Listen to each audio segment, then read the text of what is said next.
Assalamu alaikum wa rahmatullahi wa barakatuh. My dear students, I welcome you all again. I am your chemistry tutor, Yasir sir, and this is video lecture number 25. And today we are going to discuss salt hydrolysis. We are discussing the chapter ionic equilibrium और आज का concept जो है हमारा वो है salt hydrolysis के बारे में. Salt hydrolysis क्या होता है? साल्ट की एक हाइड्रोलिसिस करनी है हमने, यानी कि साल्ट में हमने वाटर ऐड करना है. तो मैं आपको एक जनरल प्रोसेस बताता हूँ. सिंपली हम एक साल्ट लेते हैं, ठीक है. उस साल्ट की क्या करते हैं, हम उसमें वाटर ऐड करते हैं. जब आप उसमें डियर स्टूडेंट्स वाटर ऐड करते हो तो वो साल्ट जो है वो कन्वर्ट होता है इनटू कॉरस्पॉन्डिंग एसिड और बेस में. आपको यूजुअली पता होगा जब एसिड और बेस कंबाइन होता है वहाँ पे साल्ट एंड वाटर बनता है. उस रिएक्शन को आप न्यूट्रलाइजेशन रिएक्शन कहते हो. अगर आप बैक रिएक्शन करोगे यानी कि वापस साल्ट को आप वाटर ऐड करोगे तो वहाँ पे आपको कॉरस्पॉन्डिंग एसिड मिलेगा और वो बेस मिलेगा जिसकी वजह से वो साल्ट बना है. On the basis of the hydrolysis of salts, salts are classified into many types. पहली बात मैं आपको बताता हूँ salts के types क्या, उसके बाद फिर हम ये चीज़ें भी सीखेंगे. देखिए, so far as first the types of salts are concerned, simply आपको याद रखना है salt एक ऐसा सब्सटेंस है, एक ऐसा केमिकल कंपाउंड है जो एसिड और बेस के रिएक्ट करने से बनता है. देखिए, so far as types of salt are concerned, सबसे पहले इंपॉर्टेंट बात जो आपको याद रखनी है दैट अगर हमारे पास स्ट्रॉन्ग एसिड है, स्ट्रॉन्ग एसिड, देखो पहली कैटेगरी जो होती है वो मैं लिखूंगा salts of strong acids, salts of strong acids, salts of strong acid and strong base. यानी कि जो साल्ट स्ट्रॉन्ग एसिड और स्ट्रॉन्ग बेस की वजह से बना है, यानी कि आप एक स्ट्रॉन्ग एसिड लेंगे उसके साथ एक स्ट्रॉन्ग बेस के साथ रिएक्शन करेंगे, उस टाइम जो साल्ट आपको बनेगा उसको कहते हैं salt of strong acid and strong base. ठीक है ना. बिकॉज मैंने अभी आपको कहा जब आप एसिड और बेस को आपस में कंबाइन कराते हो वहां पे आपका साल्ट बनता है और वाटर बनता है, उसको कहते हैं न्यूट्रलाइजेशन. और अगर आप उसी साल्ट को वापस ऐड वाटर करोगे वहां पे आपको वही एसिड और बेस जो है वो वापस मिलेगी, उसको कहते हैं हम साल्ट की hydrolysis. So salt hydrolysis is basically reverse of neutralisation reaction. Now check it out. मैं आपको एक इंपॉर्टेंट बात बताता हूँ. सपोज मैं स्ट्रॉन्ग एसिड लूंगा HCl और मैं इसकी रिएक्शन करूंगा, ऑफकोर्स एक्वस फॉर्म में तो होना ही चाहिए. मैं इसकी रिएक्शन करूंगा स्ट्रॉन्ग बेस के साथ, फॉर एग्जांपल NaOH एक्वस. ठीक है. तो आपको पता है जब HCl और NaOH आपस में कंबाइन होता है तो वहां पे जो साल्ट बनता है वो है NaCl एक्वस. ठीक है ना. NaCl एक्वस और वाटर, वाटर जो है वो के बाहर जाता है. ठीक है ना. या अगर आप ऐसे लिखेंगे NaCl प्लस वाटर, इसका मतलब ये एक्वस साथ में. तो इसका मतलब ये हुआ दैट ये साल्ट जो है सोडियम क्लोराइड ये ऐसा साल्ट है जो स्ट्रॉन्ग एसिड और स्ट्रॉन्ग बेस की वजह से बना है.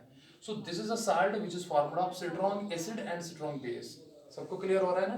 देखिए, तो आप उन टाइप्स ऑफ, देखो अगर आप वापस करोगे, चेक इट आउट, अगर आप वापस इसी साल्ट की जो साल्ट बना यहाँ पे, अगर आप इसी साल्ट की आप हाइड्रोलिसिस करोगे यानी वापस वाटर ऐड करोगे, देखिए तो मैं क्या लूंगा, अगर मैं इसी साल्ट की हाइड्रोलिसिस करूंगा मैं लिखूंगा यहाँ पे साल्ट हाइड्रोलिसिस. देखिए बात समझिए, मैं लिखूंगा यहाँ पे साल्ट हाइड्रोलिसिस.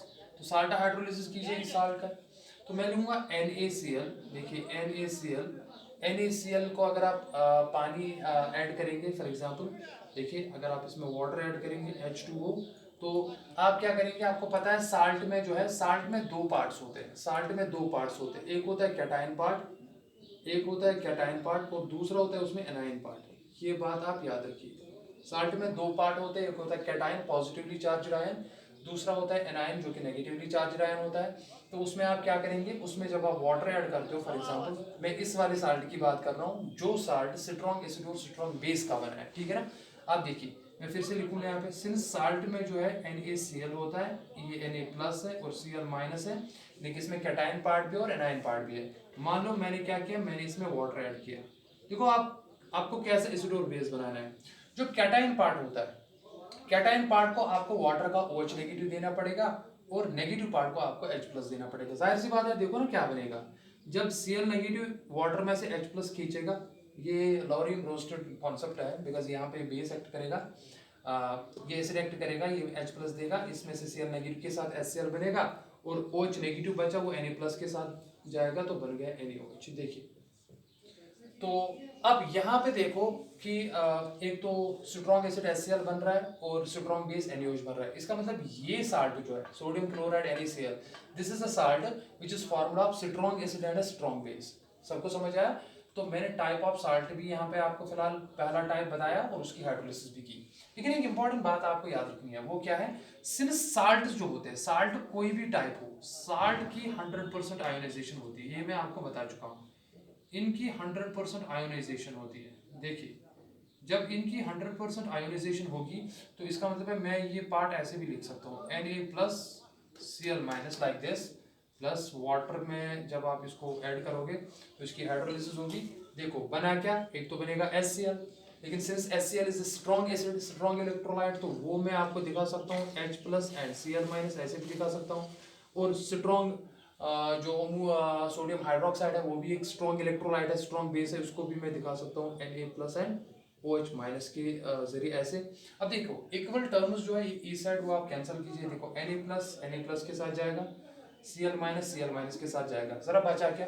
अगर आप देखेंगे यहाँ पे खाली बचा water and water gives H+ and OH-।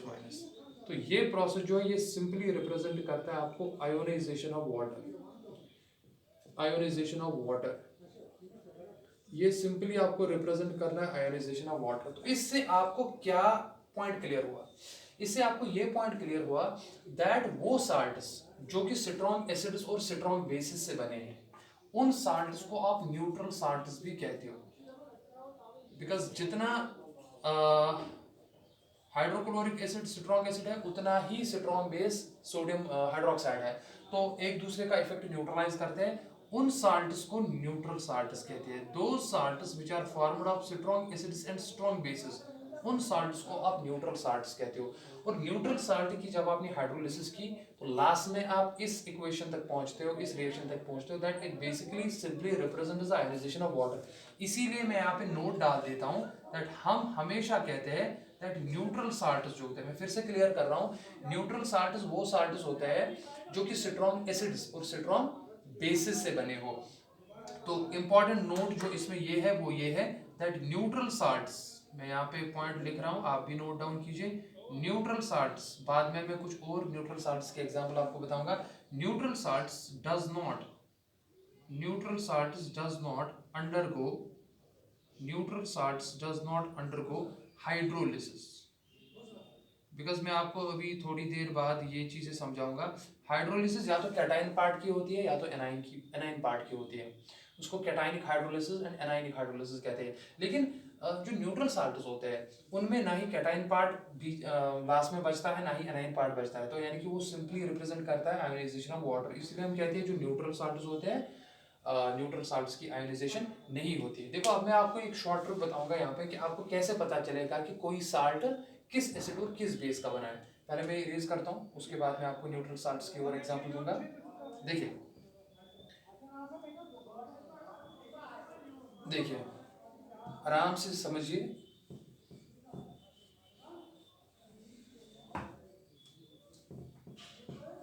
देखिए माय डियर स्टूडेंट्स, अगर मान लो मैंने क्या किया काम, मैंने लिया,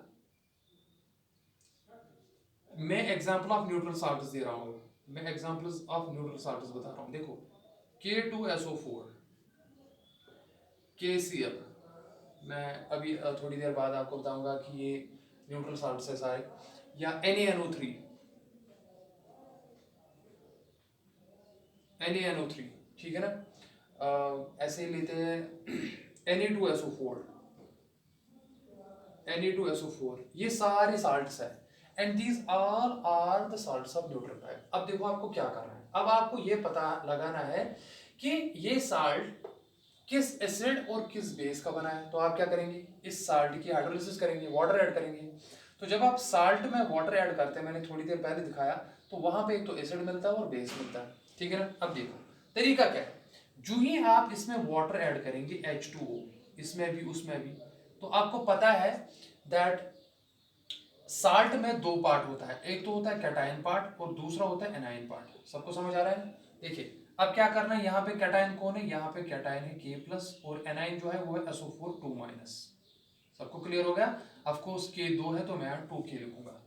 सिंपलेस्ट तरीका क्या है हाइड्रोलिसिस करने का, दैट वाटर में जो वाटर आप साल्ट को ऐड करते हैं उसमें आप कैटायन पार्ट को OH नेगेटिव देंगे और एनायन पार्ट को H प्लस देंगे।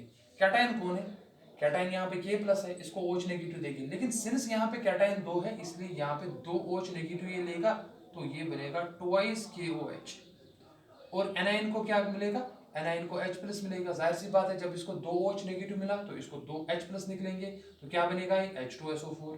अब देखो खुद ही, यानी कि इस साल्ट की जब आपने हाइड्रोलिसिस की तो एक तो बन गया KOH, KOH स्ट्रॉन्ग बेस है, और दूसरा बन गया H2SO4 that is sulphuric acid, वो भी क्या है, वो स्ट्रॉन्ग एसिड है। इसका मतलब है ये साल्ट जो है वो स्ट्रॉन्ग एसिड और स्ट्रॉन्ग बेस का बना है, इसका मतलब ये न्यूट्रल साल्ट है। जरा आप यहाँ पे आ जाइए, आप मैंने यहाँ पे तरीका बता दिया आपको, अब इसमें ऐड कीजिए। चलिए वाटर आप ऐड करेंगे, जो ही आप वाटर ऐड करेंगे आपको पता है आपके पास कैटाइन जो है वो K प्लस है और एनाइन जो है C माइनस है। क्या करना है काम, कैटाइन को OH नेगेटिव देना है, एनाइन को H प्लस देना है। तो कैटाइन को जब आप OH नेगेटिव देंगे तो वो क्या बन जाएगा KOH, देखिए स्ट्रॉन्ग बेस है। एनाइन को OH माइनस दे दीजिए, सॉरी H प्लस दीजिए तो वो क्या बनेगा HCl। तो ये बन गया स्ट्रॉन्ग बेस, ये बन गया स्ट्रॉन्ग एसिड। अगेन KCl जो है वो स्ट्रॉन्ग न्यूट्रल साल्ट है। यहाँ पे आ जाइए, यहाँ पे इस वाले साल्ट पे आ जाइए, इसमें वाटर ऐड कीजिए, हाइड्रोलिसिस कीजिए। अब सिंस आपको पता है इसमें कैटाइन जो है वो Na प्लस है और एनाइन जो है वो है NO3 नेगेटिव, जिसको नाइट्रेट आयन कहते हो। तो करना क्या है आपको, आपको कैटाइन पार्ट को हाइड्रोक्साइड आयन देना है और एनाइन पार्ट को क्या देना है, H प्लस देना है। तो दे दीजिए, देखिए यहाँ पे क्या बनेगा। तो जब इसको देंगे OH नेगेटिव इस वाले पार्ट को और इसको देंगे H प्लस, यही तो तरीका है ना हाइड्रोलिसिस का। तो ये क्या बन जाएगा, ये बन जाएगा NaOH और वो बन जाएगा HNO3 जिसको नाइट्रिक एसिड कहते हैं, वो भी स्ट्रॉन्ग एसिड है। So these all are the examples of neutral salts. Neutral salts, dear students, वो salts होते हैं जो स्ट्रॉन्ग एसिड्स और स्ट्रॉन्ग बेसिस की वजह से बनते हैं। और हाइड्रोलिसिस करके मैंने आपको बता दिया कि लास्ट में जब न्यूट्रल साल्ट की हम हाइड्रोलिसिस करते हैं बेसिकली वहां पे खाली आयोनाइजेशन ऑफ वाटर बचता है, बिकॉज इक्वल आयोन्स कैंसिल हो जाते हैं दोनों तरफ से। इसीलिए कहते हैं कि न्यूट्रल साल्ट जो है they do not undergo hydrolysis. इस बात को आप समझिए, ठीक है ना। अब मैं आपको दूसरा टाइप ऑफ साल्ट बताऊंगा और उसके बाद साथ में ही उसकी हाइड्रोलिसिस भी करेंगे, बिकॉज हमारा कॉन्सेप्ट ही है दैट साल्ट हाइड्रोलिसिस, ठीक है। चलिए अब हम दूसरा टाइप ऑफ साल्ट लेंगे। चलो मैं इरेज करता हूँ ये वाला पार्ट, प्लीज प्रैक्टिस कीजिए। मैं उम्मीद करता हूँ आपको ये बातें जो है समझ आती है अच्छे से, और अगर किसी को कंफ्यूजन रहता है तो प्लीज वो मुझे यूट्यूब में ही जो कमेंट सेक्शन आपको नीचे दिखता है कमेंट बॉक्स, तो वहां से आके जो है अपनी क्वेरीज पूछ सकते हो। I love to answer your queries. Salt दूसरा टाइप कौन सा है, अब मैं क्या करूंगा काम, अब मैं एसिड रखूंगा स्ट्रॉन्ग लेकिन बेस को मैं रखूंगा वीक। देखो एक टाइप तो पहले डिस्कस किया, salt of strong acid and strong base, वो तो मैंने कर दिया। अब मैं एसिड रखूंगा स्ट्रॉन्ग बट बेस जो है वो मैं वीक रखूंगा, salt of strong acid and weak base. तो चलिए पहले क्या करेंगे आप काम, पहले आप साल्ट वीक स्ट्रॉन्ग एसिड लेंगे और वीक बेस लेंगे और इनकी कॉम्बिनेशन से पहले आप साल्ट बनाएंगे। पहले आपको पता होना चाहिए ना कौन सा टाइप ऑफ साल्ट किस एसिड और बेस से बना है। देखिए पहले हम ऐसे करेंगे, मैं लूंगा स्ट्रॉन्ग एसिड, चलो मैंने स्ट्रॉन्ग एसिड लिया, सपोज स्ट्रॉन्ग एसिड में लेता हूँ सपोज HCl। चलिए HCl मैंने स्ट्रॉन्ग एसिड लिया, वाटर साथ में होगा, ये चीजें आपको समझनी है।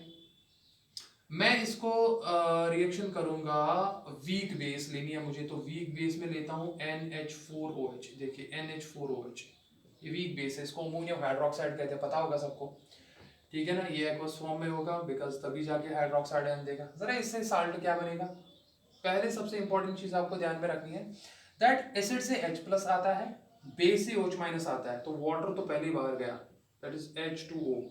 वाटर जो होता है H2O उसमें एसिड से H प्लस आता है, बेस से OH माइनस आता है, बाहर जाए, यहाँ पे Cl नेगेटिव बचा, यहाँ पे NH4 बचा, तो बन गया NH4Cl। तो ये बन गया, इसको कहते हैं अमोनियम क्लोराइड।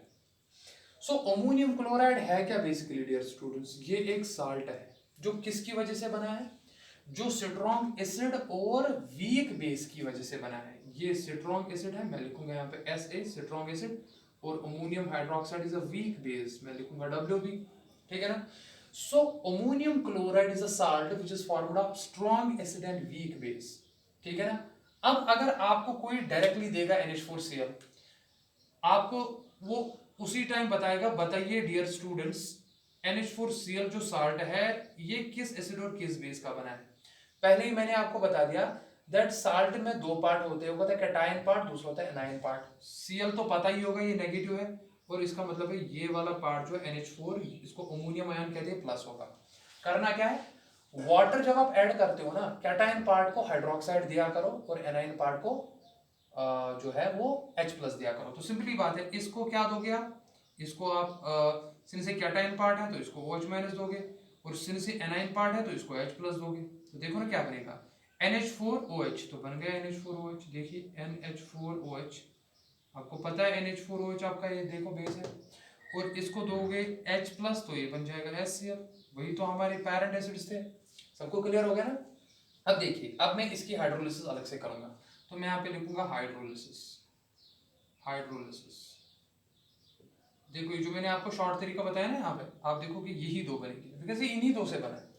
तो देखिए हम क्या करेंगे, पहले NH4Cl मैं ऐसे लिखूंगा, NH4Cl, इसको मैं वाटर ऐड करूंगा, मैं बिल्कुल रिवर्स जा रहा हूँ, NH4Cl को वाटर ऐड कर रहा हूँ, तो क्या होगा, इसकी हाइड्रोलिसिस होगी।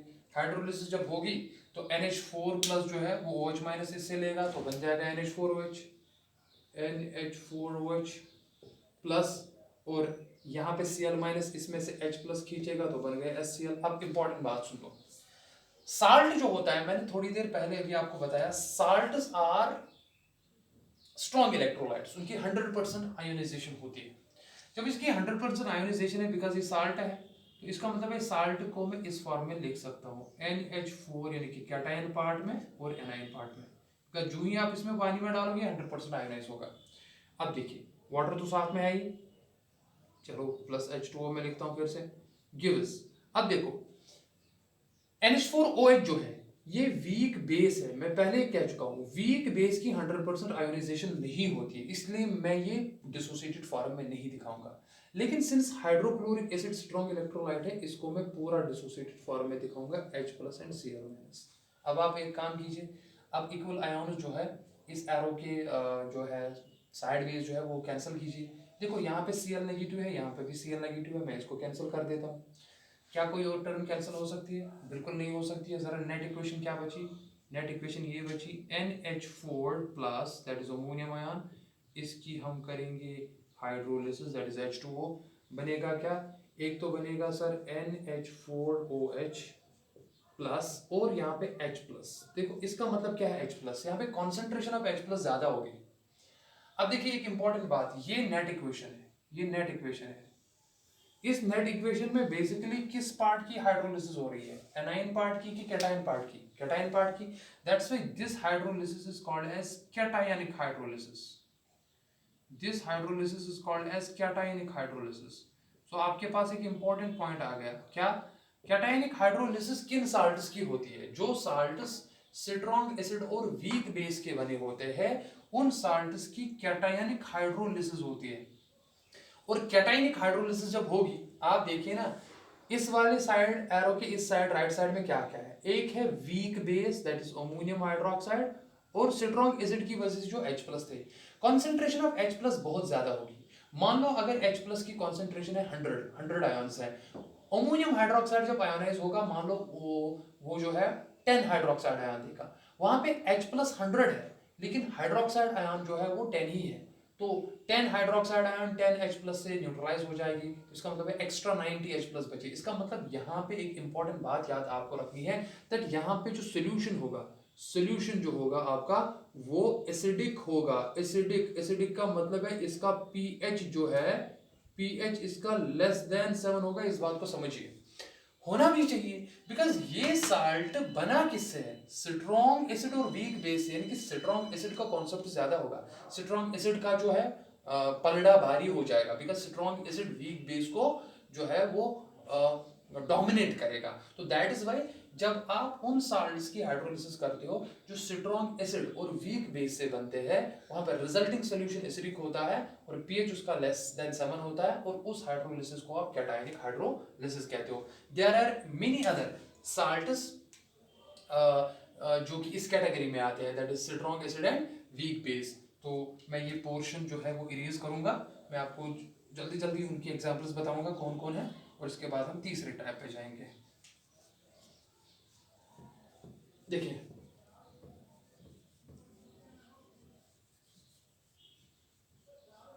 नेक्स्ट लेक्चर में आपको मैं हेंडरसन्स इक्वेशंस पढ़ाऊंगा, उस पर प्रॉब्लम्स आती हैं। देखिए मान लो मैं कोई और एक स्ट्रॉन्ग एसिड लूंगा, इसी की कुछ एग्जांपल्स दूंगा, बाकी प्रोसेस तो मैंने आपको समझाया।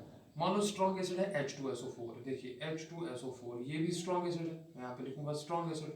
आप कोई वीक बेस ले लो, चलिए वीक बेस लेता हूं मैं कैल्शियम हाइड्रोक्साइड, देखिए CaOH। Calcium hydroxide is a weak base, ये आपको पता होना चाहिए। अब देखो एक्वस फॉर्म में है तो क्या होगा, ये बनाएगा, ये 2H प्लस देगा और ये 2H माइनस देगा, तो क्या बनेगा, ट्वाइस वाटर बाहर जाएगा, तो ट्वाइस वाटर बाहर जाएगा, प्लस इसका सल्फेट 2 नेगेटिव, इसका कैल्शियम 2 प्लस, तो क्या बनेगा CaSO4।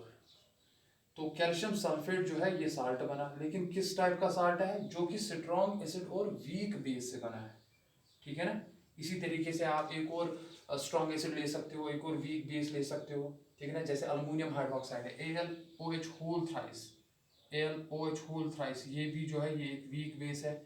तो यहाँ पे इन पर्टिकुलर साल्ट आप बना सकते हो और उसके बाद उसकी हाइड्रोलिसिस करके आपको रिजल्टिंग सॉल्यूशन पता चलेगा। सिंपलेस्ट तरीका जो है वो ये है दैट आपके पास कोई भी साल्ट हो, मैं फिर से कह रहा हूँ साल्ट हाइड्रोलिसिस समझने के लिए क्या मैं कह रहा हूँ, आपके पास कोई भी साल्ट हो, उस साल्ट की क्या करेंगे आप काम, उस साल्ट में दो पार्ट होते हैं, एक होता है कैटाइन पार्ट, इसलिए मैं लिखूंगा C, उसका चार्ज प्लस होता है, ये कैटाइन पार्ट होता है, दूसरा होता है उसमें एनाइन पार्ट। ये चीज तो आपको, ये चीज आप पहचान सकते हो, it's not a big thing.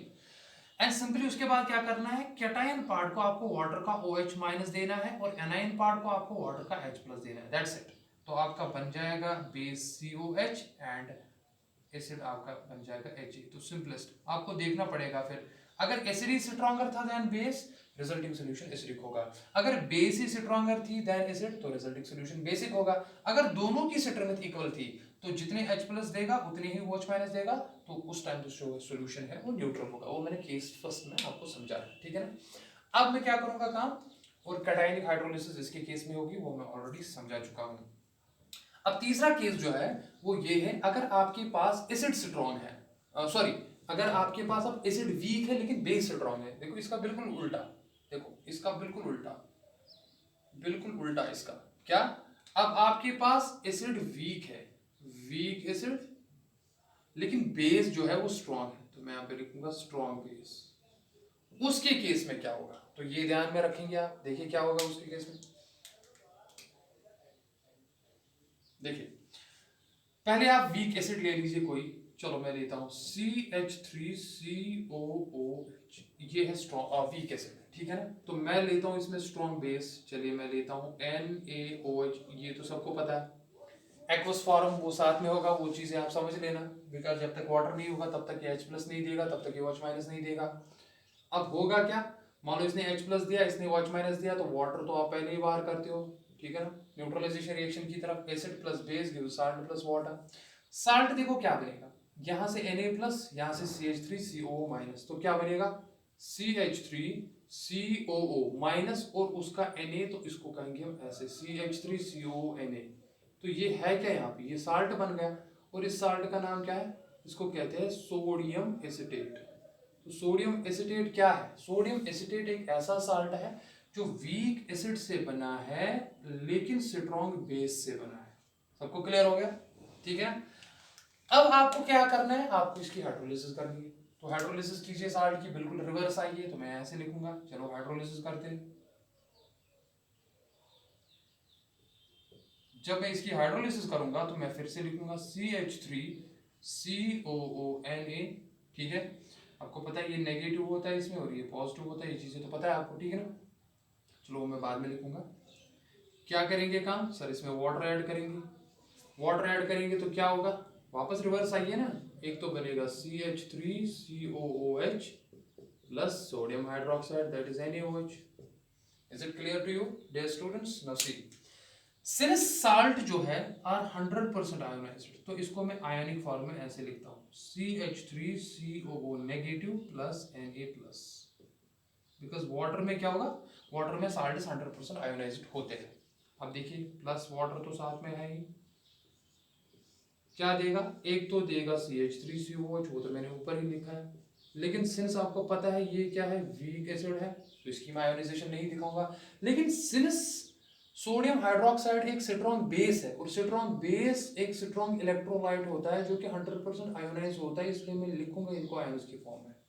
अब क्या कीजिए काम, सेम टर्म्स जो है दोनों साइड जो है वो कैंसिल कीजिए. यहाँ पे Na प्लस है, यहाँ पे Na प्लस है, ये कैंसिल हो गया. क्या कुछ और बचा वहां पे, नहीं. देखो क्या हुआ, नीचे नेट इक्वेशन क्या बची, CH3COO नेगेटिव, ये तो कैंसिल हो गया, प्लस H2O गिव्स क्या बनेगा, CH3COOH जो कि वीक एसिड है, प्लस OH नेगेटिव. इससे पहले जो मैंने आपको रिएक्शन दिखाई उसका बिल्कुल अपोजिट है, वहां पे H प्लस है, यहाँ पे OH माइनस है. देखिए इसको ब्लॉक में रखता हूँ. तो यहाँ पे किस पार्ट की हाइड्रोलिसिस हो गई, एनायन पार्ट की. तो इस हाइड्रोलिसिस को आप एनायनिक हाइड्रोलिसिस कहते हो.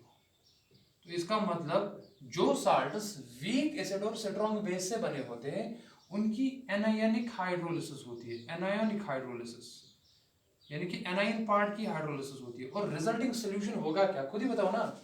यहाँ पे वीक एसिड है तो उसकी वजह से H प्लस जो आयन्स है वो कम निकलेंगे, लेकिन जो OH नेगेटिव आयन्स आए वो सोडियम हाइड्रोक्साइड आया जो कि स्ट्रॉन्ग बेस है. तो concentration of OH negative ions will be preferably greater than the concentration of H plus. तो डेफिनेटली देयरफॉर इस सॉल्यूशन का pH जो है वो ग्रेटर देन 7 होगा and it will be 100% basic solution. तो याद रखिए एक इंपॉर्टेंट बात, वो ये, जब भी आप साल्ट की हाइड्रोलिसिस करते हो आपका रिजल्टिंग सॉल्यूशन एसिडिक होगा, बेसिक होगा या न्यूट्रल होगा, वो डिपेंड करेगा upon the relative strength of acid and base. अगर एसिड की स्ट्रेंथ बेस से बराबर है तो रिजल्टिंग सॉल्यूशन न्यूट्रल होगा, पहला केस. अगर एसिड की स्ट्रेंथ बेस से ज्यादा है तो रिजल्टिंग सॉल्यूशन एसिडिक होगा, सेकंड वाला केस. एंड अगर बेस की स्ट्रेंथ एसिड से ज्यादा है then the resulting solution will be basic, ये जो थर्ड वाला केस मैंने आपको दिखाया, ठीक है ना. और थर्ड वाले केस में कौन सी हाइड्रोलिसिस होती है, my dear students, anionic hydrolysis होती है, ठीक है ना. अब इसमें लास्ट जो पार्ट बचता है वो ये है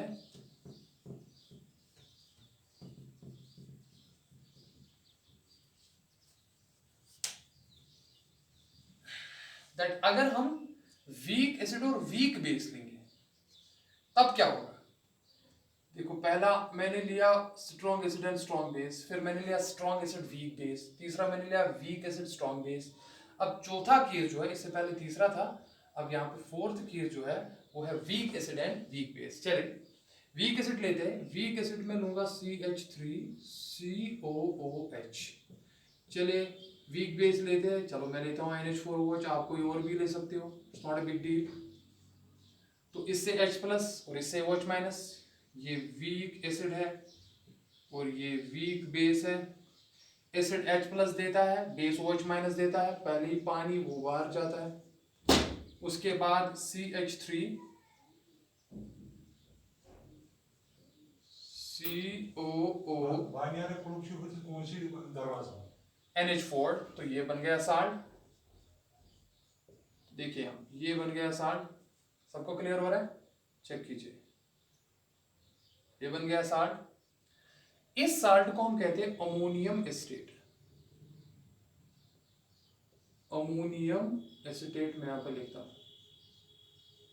इसको अमोनियम एसिटेट कहते हैं जो साल्ट बना. So this salt ammonium acetate is basically the salt which is formed of weak acid and weak base. अब हाइड्रोलिसिस करो ना, बिल्कुल उल्टा आ जाओ, पहले वही पोर्शन लिखो. तो मैं यहाँ पे लिखता हूँ, चलो हाइड्रोलिसिस करते हैं. मैं लिखूंगा यहाँ पे हाइड्रोलिसिस, तो मैं क्या लिखूंगा CH3COONH4, पहले मैं ऐसे लिखता हूँ. अमोनियम एसिटेट जो कि साल्ट है प्लस वाटर क्या देगा, तो एक तो देगा एसिटिक एसिड, दूसरा देगा ammonium hydroxide that is CH3COOH plus NH4OH, यही देगा। चलिए अब हम आयन्स की फॉर्म में लिखेंगे जैसे हमने पिछले केसेस में लिखा है। तो सिंस ये साल्ट है, सिंस ये साल्ट है ये पता है आपको, तो मैं इसको ऐसे भी लिख सकता हूँ कैटाइन पार्ट और एनाइन पार्ट में CH3CO नेगेटिव, क्लियर हो रहा है सबको, plus NH4 plus that is plus positive, this is negative part, this is A9 part. साथ में क्या आ रहा है, वाटर आ रहा है, साथ में वाटर हाइड्रोलिसिस कर रहे हो, मिलेगा क्या CH3COOH। सिंस ये वीक एसिड है तो मैं इसको अनआयोनाइज्ड फॉर्म में दिखाऊंगा ऐसे ही, एंड सिंस बेस भी वीक है तो इसको मैं भी ऐसे ही दिखाऊंगा, मैं आयॉन्स में इसको चेंज नहीं करूंगा, ठीक है ना, वीक एसिड वीक बेस। अब देखिए क्या यहाँ पे इक्वल कुछ सेम टर्म्स है दोनों साइड से, नहीं, यहाँ पे सेम जो है कुछ नहीं, इसलिए यहाँ पे कुछ नहीं होगा। तो इसका मतलब यहाँ पे जो हाइड्रोलिसिस हुई किस पार्ट की हुई, वो एनाइन पार्ट की भी हुई और वो कैटाइन पार्ट की भी हुई। तो this type of hydrolysis is both, this type of hydrolysis is both anionic, this type of hydrolysis is both anionic as well as cationic, please try to understand my dear students। तो यहाँ पे hydrolysis जो है वो cationic hydrolysis भी है और anionic hydrolysis भी है, एनाइन पार्ट की भी हाइड्रोलिसिस हो रही है, कैटाइन पार्ट की भी हाइड्रोलिसिस हो रही है, सबको क्लियर हो रहा है। तो इसका मतलब है वो साल्ट्स जो वीक एसिड्स और वीक बेसिस के बने होते हैं उनकी जब हाइड्रोलिसिस होती है तो बेसिकली वो दोनों कैटायन और एनाइन पार्ट की भी होती है, and such hydrolysis called as cationic and anionic hydrolysis.